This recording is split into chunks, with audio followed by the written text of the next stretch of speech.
Pag-usapan natin ang Maslow's Hierarchy of Needs. First question, bakit ba yung tinawag na hierarchy of needs? Bakit may term na hierarchy? Simple lang. Pag sinabi kasi nating hierarchy, it means naka-arrange ang mga levels based on importance. From bottom to top. Na kung ano yung nasa pinakababa, yun doon ang pinaka-importante. At makakarating ka lang sa pinakataas kapag napagdaanan mo yung mga levels. Isipin mo na lang para siyang video game. Di ba ang video game, may mga levels yan. Ano? Yung level 1, yun yung pinakamadali. Ano po? Pero prerequisite ang level 1 para makapunta ka sa level 2. Di ka makakapunta sa level 2 pag di mo napagdaanan ng level 1. Ano? So, habang tumataas yung level, humihirap din. Pero kapag napagdaanan mo yun, natapos mo yun, nagbibigay ng confidence. Ano po? Mas nagiging magaling ka. Pag napagdaanan mo yung mga levels, mas mapalabas mo ang iyong full potential.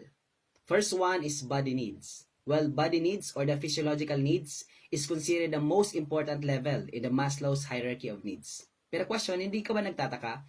Bakit kaya level 1 ang body needs? Bakit kaya siya ang pinaka-importante sa lahat ng pangailangan natin? Simple lang. Ano po? Kasi yung body needs nade-develop pagka panganak mo pa lang. 'Di ba? Pinanganak kang hubad, tama? So, kung hubad ka, anong kailangan mo? Basic clothing. Yan ang basic needs ng katawan mo. At syempre, kailangan mong mabuhay. So, ano kailangan ng mga batang sanggol? Pagkain, breastfeed. O tandaan mo lang, body needs ang pinaka-importante sa lahat for the purpose of survival. Because the most important thing in this world is life. Kailangan nating mabuhay. Ano? Walang saysi ang lahat kung patay ka. O mayaman ka nga, patay ka naman. Famous ka nga, patay ka naman. Tama? So, ibig sabihin, the most important thing in this world is life. Kagaya din ng mga bata. Ang gusto nila mabuhay. That's why ano pangangailangan nila? Food, water, and clothing. Mga basic needs.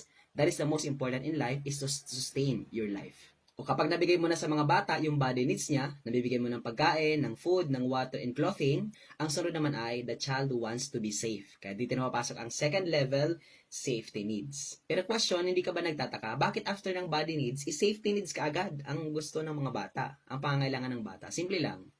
Kasi yes, buhay ka, pero tandaan mo, there are 3 things in life na hindi mo maiiwasan kahit na buhay ka. According to science and psychology, mayroong 3 bagay na hindi mo maiwasan. Ano yung 3 bagay? Ang tumanda, ang magkasakit, at mamatay. O yan ang 3 bagay na kahit nabuhay ka, di mo maiwasan yan. Ano? That's why you want to be safe. You want to avoid these 3 things in life. Ano po? O, paano mo maiwasan na magkasakit? O magkaroon ka ng bahay. Ano po? Kasi kapag may bahay ka, ano ba ang purpose ng bahay? Protection. Ano po? Sa anumang kalamidad, sa anumang panahon. Ano? Para hindi ka magkasakit at hindi ka mamatay. Ano? So, pag sinabi nating safety needs, these are shields. Kailangan mo ng shield para protectionan pa rin ang buhay mo. Ano po? O like for example, tingnan mo ang mga bata. O tingnan mo ang mga bata, pag lumabas yan, palagi yan nakabuntot kay nanay at saka kay tatay. Kay mommy or kay daddy. Ano po? Kasi ang feeling ng mga bata, pag andyan si mommy, andyan si daddy, safe ako. Kaya nga 'di ba, pagkasama natin ng magulang natin, feel natin safe tayo. Ano, walang sino man ang pwedeng mapanakit sa atin. Ano po? O kaya nga 'di ba, pag sinaktan ka, sasabihin, susubong kita kay mami ko, susubong kita kay daddy ko. 'Di ba po? So kasi feeling mo kapag andyan si mami, si daddy, protection mo siya. So ang similarity between level 1 and level 2, your body needs and safety needs. This is your to sustain your life para mabuhay ka. Ano? So merong body needs and you need protection or shield against mga threats sa buhay mo. Ano po? Pero ang tanong ng bata sa safety needs ay, may bahay ako. Kaya lang mag-isa ako dito, wala akong kalaro, wala akong kausap. Kaya dito na mapasok ang third level ay love and belongingness. Kaya tingnan mo yung mga bata, ano po, edad 3 to 5 years old. Ang gusto niyan palaging lumabas sa bahay. Kasi doon sa ibang bahay, doon siya may kalaro. Ano? Kasi nature natin, na gusto natin palagi may nakakalaro, may nakakausap. Kasi sa lahat ng may buhay, tayo lang kaya magsalita. Ano po? So nature natin, na gusto natin makapagsalita sa iba. We want to feel connected. We want to feel love. So tandaan mo lang sa love and belongingness, yung bata wants to give love and wants to receive love. Kasi kapag nagagawa niya yung dalawang yon, bilong siya sa socialization ng society. Next one, fourth level is self-esteem. Dito naman nade-develop ang confidence. Pero question, hindi ka ba nagtataka? Bakit after love and belongingness, ang sunod agad ay self-esteem? O ganito ang transition, ano? Kasi sa level 3, love and belongingness, kapag na-feel mo that others loved you, kapag na-feel mo na yung others may pakialam sa'yo, pinapahalagan ka, you get happy inside, nagiging masaya ka. At dahil happy ka inside, naniniwala ka tuloy sa sarili mo. You believe in yourself. At kapag naniniwala ka sa sarili mo, dito na nade-develop ang confidence. Kasi ang tanong mo sa level 3, hindi enough na mahal ka lang. Hindi enough na love ka lang. Dapat you need to be valued. Dapat pahalagahan ang mga ginagawa mo. Kaya nga 'di ba sa level 4, self-esteem, confidence, dapat kapag may ginawa kang tama, you expect a reward. For example, dahil may confidence ka, naniniwala ka sa sarili mo, o ginagalingan mo sa school. Pero dapat, pag ginalingan ka o pahalagahan ka, bigyan ka ng value o binibigyan ka ng reward ng medal. Ano po? O kapag ginalingan mo sa sayaw, o for example, o may reward ka.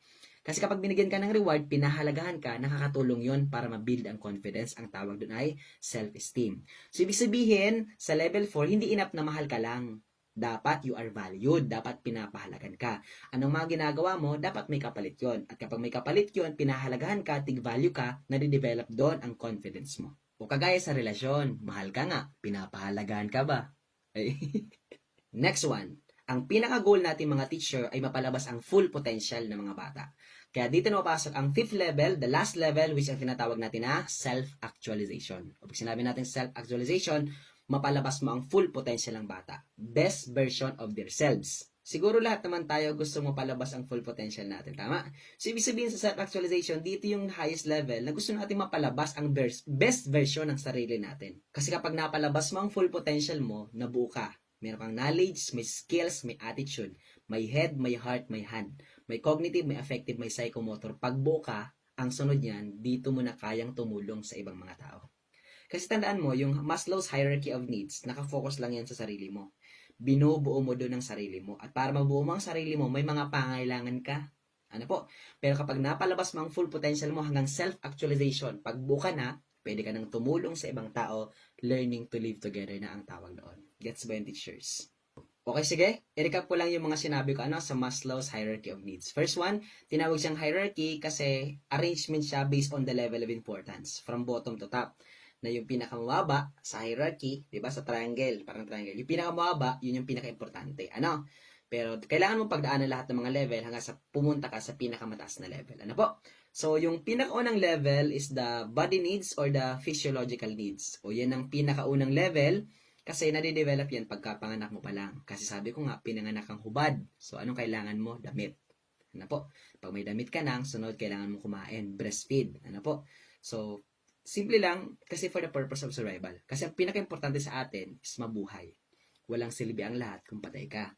May pera ka nga, patay ka naman. Famous ka nga, patay ka naman. So, ang pinaka-importante, body needs, mabuhay ka. Next.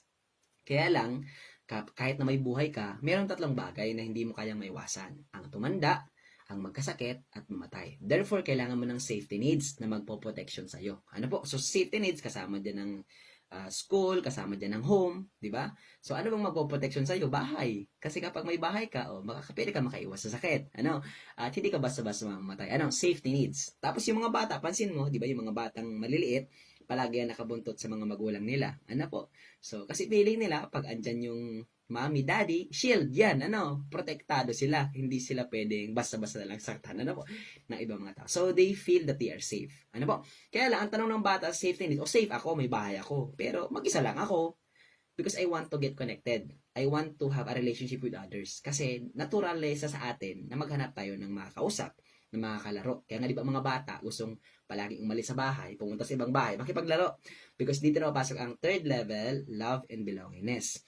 They want to get love and they want to receive love. They want to give love and receive love. Kapag nagawa nila yung dalawa, they are part of the society. Ang tawag doon ay belongingness. Kaya lang ganito, sabi sa 3rd level, hindi enough na mahal ka lang. Dapat pinapahalagan ka. Ano po? So, dito na mapasok ang number 4, self-esteem. Ano po? Dapat yung mga ginagawa mo, o bagyan ka ng reward, bigyan nyo ng pahalaga. Kasi pag binibigay yun sa'yo, nabibuild ngayon yung tinatawag na confidence. Ano po? Ngayon kapag may confidence ka na, you try new things. May mga ginagawa ka na ibang mga bagay na dati hindi mo naman nagagawa. Dito na lalabas ang full potential mo. Number 5, self-actualization. Kasi yan ang pinakagusto natin. Mapalabas ang best version ng sarili natin, yung full potential natin. Kasi pag napalabas natin full potential natin, yung best version ng sarili natin, pwede na tayong tumulong sa iba. Ano po? So, yung Maslow's hierarchy of needs, nakafocus lang yan sa sarili mo. Pero ang pinaka-goal natin, mapalabas ang full potential. Kasi at the end of the day, nabubuhay tayo. Hindi naman para sa sarili natin. Nabubuhay tayo para sa ibang tao. Gets ba, teachers? So, that is the Abraham Maslow's hierarchy of needs. Yan lang. Sana na ka sa video ko. And then, kung nakarating ka sa video ito, paki-like naman.